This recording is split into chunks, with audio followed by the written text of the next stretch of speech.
Carvin, ginong ka ba yan? Grabe naman yung mga girl. Eric, nagulat ako pre, bibili daw sa Mercury kanina. Sabi ko, ano bibilin mo? Pineapple juice? Puro kayo Kala ko naka-block. nga piti na yung bibili. Para sa inyo pineapple juice. Puro kayo naka-block. Pabango na tol. Malupit na. na. Ubus. Ay, patay. Ubus ang Old Spice. Tatay, inhib. Pre, may Old Spice pa ako dun pre, nakita mo pre. Ubus ang Old Spice. Gamit na ba pre?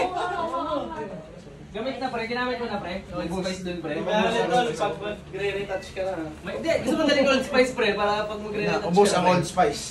Dali mo na mawala agad yun. Oh, long lasting 12 hours yun eh. O ano na, umalis na kayo. Last 10 na. Traffic pa. Speaker. Sobrang traffic sa Marcos dito. Oh, tignan mo. Grabe ah.